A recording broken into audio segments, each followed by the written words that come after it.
안녕하세요. 오늘은 여자가 관계하고 싶을 때 보여주는 곳 4가지에 대해서 말씀드려 볼게요. 구독과 좋아요, 알림 설정까지 해주실 거죠?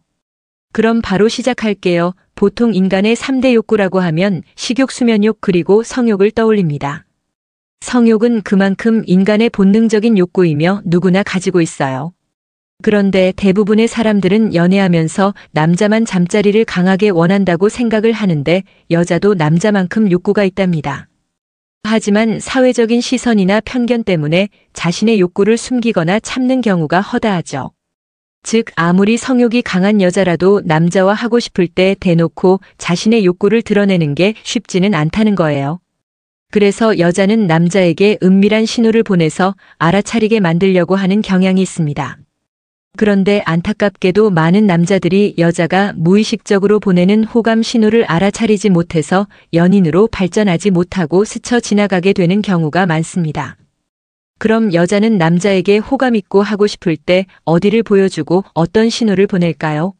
오늘은 여자가 마음에 드는 남자에게 어디를 보여주며 자고 싶다는 신호를 보내는지 구체적으로 알려드릴 테니까 영상 집중해서 끝까지 봐주세요. 여자가 관계하고 싶을 때 보여주는 곳 4가지. 첫 번째, 쇄골이나 가슴골을 보여준다.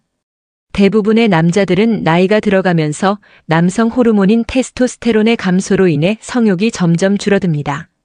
하지만 여자들의 경우 가장 젊고 아름다운 시기인 20대보다 오히려 중년이 되면 성욕이 증가한다는 사실을 알고 계신가요? 그 이유에 대해 심리학자 데이비스 부스 교수는 이렇게 설명합니다. 여성의 경우 다른 남자와 자고 싶다는 욕구가 생겨도 혹시 임신하지 않을까 하는 걱정 때문에 실행에 옮기기 어렵습니다. 아기가 생겼을 때 감당해야 할 위험이나 부담을 잘 알고 있기 때문이죠. 하지만 폐경 시기에 다다르고 임신 가능성이 낮은 40대가 되면 그런 우려가 줄어듭니다.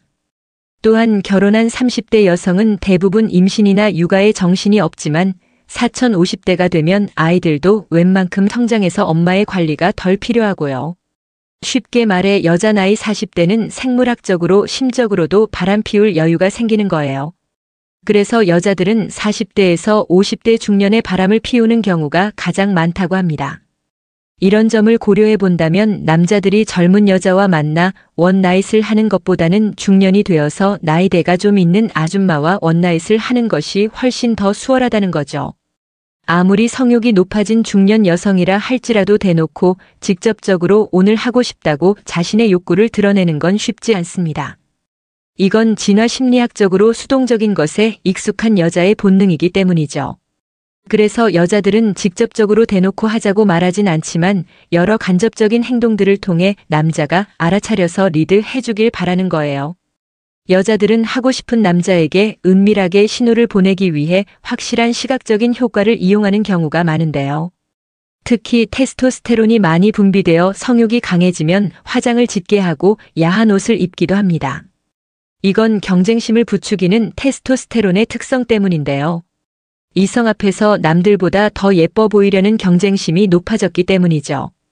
그래서 자기도 모르는 새 평소보다 더 남들 눈에 띄고 싶어져서 노출이 심한 과감한 옷을 입고 화장을 짙게 하게 되는 겁니다.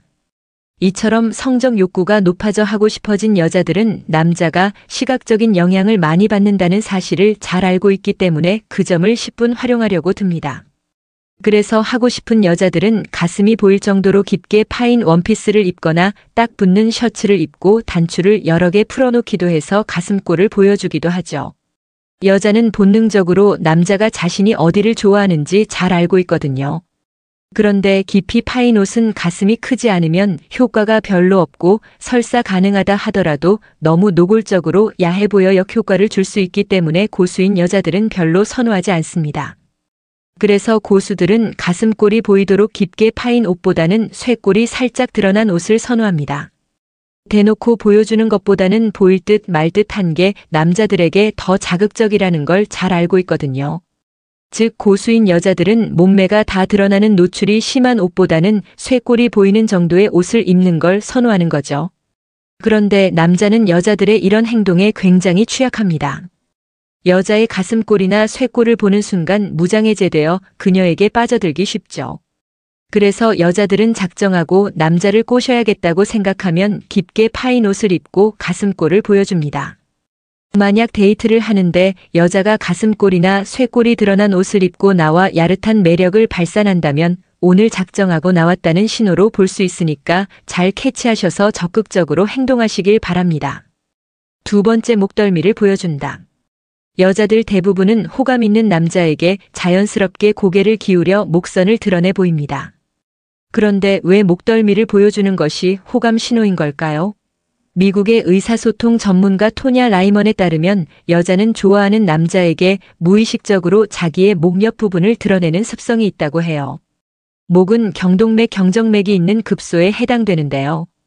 이처럼 급소에 해당되는 부분을 보여주며 상대의 접근을 두려워하지 않는다는 신호를 보내는 거예요. 즉, 여자들이 머리카락을 귀 뒤로 넘기면서 목선을 보여주거나 하는 행위가 모두 자신의 매력을 어필하기 위한 행동이라는 거예요. 심리적으로 무장해제된 감정이 무의식적인 행동으로 나타나는 거라고 볼 수 있어요. 여자의 신체 언어는 속마음을 더 이상 숨길 수 없게 만듭니다. 나를 좋아하는 여자는 내 앞에서 다른 사람들과 있을 때와는 다르게 행동합니다. 나에게 온전히 집중하거나 긴장하고 안절부절 못하고 머리카락을 넘기거나 꼬는 행동을 하기도 하죠. 이건 여자가 가슴 설레거나 긴장했을 때 자기도 모르게 하는 행동인데요. 자신의 몸이나 머리를 만지는 건 상대를 만지고 싶지만 그럴 수 없을 때도 나타난 행동이랍니다. 또한 나와 얘기하는 동안 머리카락을 만지작거리거나 내가 나타날 때마다 안절부절 못하고 긴장하며 나를 보면서 자신의 입술을 했거나 내 앞에 있을 때 얼굴이 발그레지기도 합니다. 이런 행동들은 더 이상 속마음을 숨길 수 없어서 자기도 모르게 하는 호감 신호들이에요. 단 여기서 오해하시면 안 되는 경우가 있는데요. 여자들 대부분은 남자보다 머리가 긴 편인데 머리가 긴 경우 음식을 먹을 때는 습관적으로 머리카락을 뒤로 넘기는 경우도 있습니다. 그래서 음식을 먹을 때만 머리를 귀 뒤로 넘기고 다시 원래대로 돌려놓는다면 이거는 여자의 습관 때문에 머리를 넘기면서 목선을 드러내 보이는 것이니 내게 호감이 있다고 착각하시면 안 됩니다. 세 번째, 몰래 쳐다본다. 여자들은 아무리 마음에 드는 남자가 있다 하더라도 자신이 먼저 초반부터 적극적으로 들이대진 않습니다.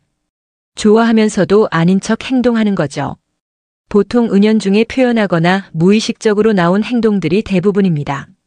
우리는 이걸 내숭이라고 표현하죠.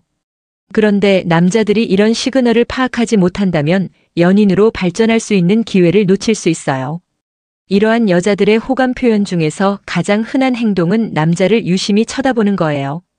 이렇게 쳐다보는 것은 눈 마주치기, 즉 남자와 아이 컨택을 하기 위해서 하는 것만은 아닙니다. 아주 적극적인 여자들을 제외한 대부분의 여자들은 소심한 편이기 때문에 남자의 시선이 느껴지면 대부분 시선을 피합니다. 남자들이 예쁜 여자를 보면 자신도 모르게 시선을 두는 것처럼 여자들도 마음에 드는 남자를 보면 시선을 멈추지 못하는 거예요. 그렇게 남자를 몰래 쳐다보다가 막상 그가 자신을 쳐다보면 움찔 놀라 다른 곳으로 시선을 피하게 됩니다. 이처럼 몰래 쳐다보다가 남자와 시선이 마주쳐서 놀라는 경우가 있어요. 이런 경우 절대 해서는 안 되는 남자 행동이 있는데요. 그건 바로 왜 나를 쳐다봤어요? 라는 식으로 이유를 묻는 거랍니다. 이건 여자를 무안하고 창피하게 만드는 행동이니까요. 많은 남자들은 여자의 입장을 고려하지 않고 직접적으로 확인하려는 경향이 있는데요.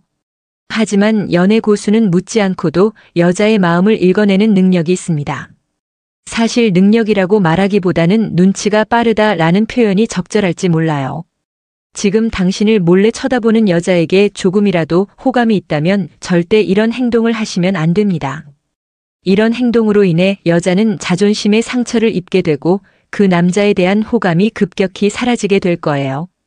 만약 그녀와 눈이 마주쳤다면 입꼬리만 살짝 울리는 미소를 보내는 것이 좋습니다. 네 번째, 목소리 톤이 애교스럽게 바뀌고 자주 웃어준다. 여자는 좋아하는 남자 앞에서 표정과 말투, 목소리 톤이 완전히 바뀌게 됩니다.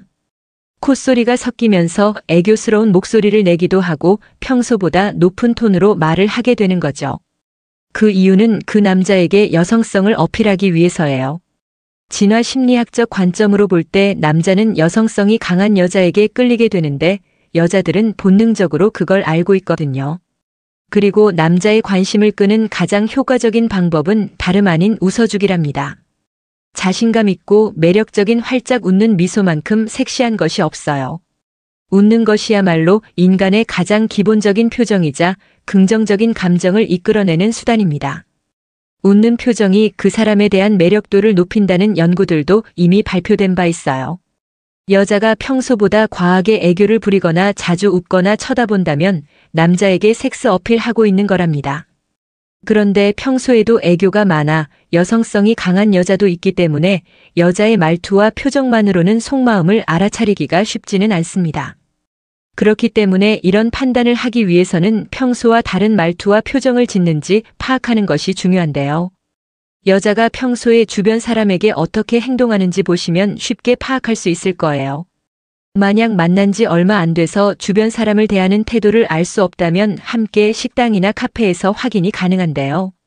식당 종업원이나 또는 다른 사람에게 보이는 말투나 행동을 체크해 보시면 됩니다. 만약 여러분에게 과한 애교를 부리거나 웃음이 많고 가끔 빤히 쳐다보는 등 평소와 다르다면 빨리 알아차려서 야릇한 분위기를 형성하는 것이 좋을 거예요. 말투와 표정은 가능성만 보여줬을 뿐 아직은 확신을 갖기 어려울 수 있기 때문에 다른 신호들과 복합적으로 고려해서 판단하시면 좋을 겁니다. 지금까지 여자가 관계하고 싶을 때 보여주는 곳 4가지에 대해서 말씀드렸어요. 다시 한번 요약해드리면 여자가 관계하고 싶을 때 보여주는 건 4가지. 첫 번째, 쇄골이나 가슴골을 보여준다. 두 번째, 목덜미를 보여준다. 세 번째, 몰래 쳐다본다. 네 번째, 목소리 톤이 애교스럽게 바뀌고 자주 웃어준다. 다음엔 더 재미있고 유익한 영상으로 찾아뵐게요. 끝까지 시청해주셔서 감사합니다. 다음에 또 봬요. 성관계 후 꼭 지켜야 할 위생 수칙이 있을까? 위생과 관련해서는 피곤하더라도 거르지 않는 게 좋다. 하지만 어떤 측면에서는 과도한 위생 관리가 오히려 독이 될 수 있다. 성관계 이후 해야 할 것과 하지 말아야 할 것을 정리해보자. 건강 전문 매체는 성관계 후 해야 할 일 그리고 하지 말아야 할 일을 아래와 같이 정리했다. 해야 할 것 7가지. 1. 간단히 씻어내기. 관계 후 곧바로 침대에서 일어나 온몸을 깨끗이 씻을 필요는 없다. 부드럽게 몸을 닦아내는 것만으로도 요로 감염과 같은 질병을 예방할 수 있다. 생식기 주변을 따뜻한 물로 씻어내는 것만으로도 충분하다. 피부가 민감한 경우 순한 비누라고 하더라도 자극적일 수 있다. 포경 수술을 하지 않은 남성이라면 포피를 부드럽게 뒤로 빼서 씻어내는 것이 좋다. 2. 소변 보기. 성관계 중에는 요도를 통해 박테리아가 몸으로 들어갈 우려가 있다. 감염 가능성을 낮추려면 성관계 후 소변을 봄으로써 몸 밖으로 세균들을 배출하는 것이 좋다. 여성의 경우 생식기 주변을 닦을 때 앞에서 뒤로 닦음으로써 세균이 질 내부로 침투하는 것을 방지해야 한다. 또한 성관계 전후로 적당한 수분을 섭취하면 소변을 보기 수월하다. 3. 헐렁한 옷 입기.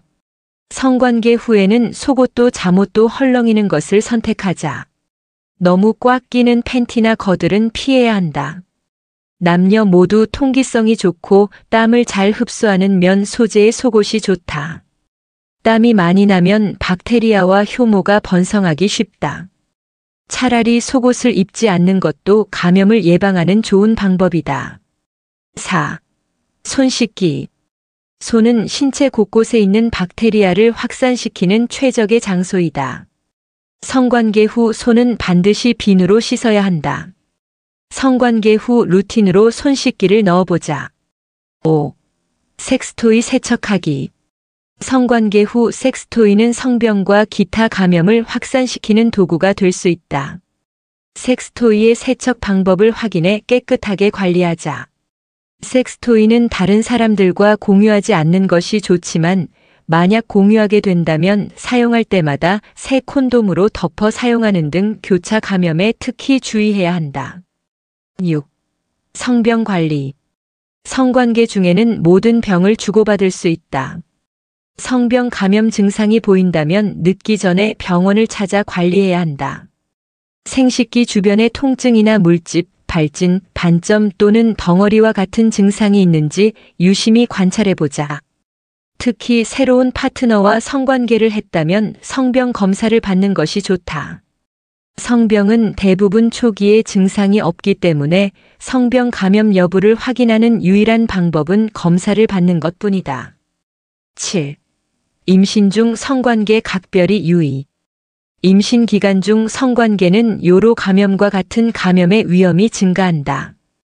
따라서 성관계 소변을 보고 몸을 씻는 등 기본적인 관리가 매우 중요하다. 여성뿐 아니라 남성 또한 위생에 더욱 철저하게 신경 써야 한다. 하지 말아야 할 것. 1. 질 세척. 약국에서는 질을 깨끗하게 세척하거나 유지시켜준다고 광고하는 상품들이 많다. 일부 여성들은 이러한 제품으로 성관계 후 질 내부를 깨끗이 씻어내기도 한다. 하지만 전문가들은 질 세척이 오히려 감염 위험을 높일 수 있다고 경고한다. 질을 보호하는 박테리아를 과도하게 씻어내 자연적인 방어막을 깨뜨릴 수 있기 때문. 성관계 후에 질을 관리하는 가장 좋은 방법은 그대로 두는 것이다. 질에서 냄새가 난다고 해서 감염 징후가 아닐 수 있다. 미미한 냄새는 정상이다. 2. 자극적인 세정제 사용. 화학적인 세정 티슈나 스프레이 등은 피부를 오히려 손상시킬 수 있다. 자극적인 성분이 포함된 비누나 세정제, 샴푸, 향수 등은 주의해서 사용하자.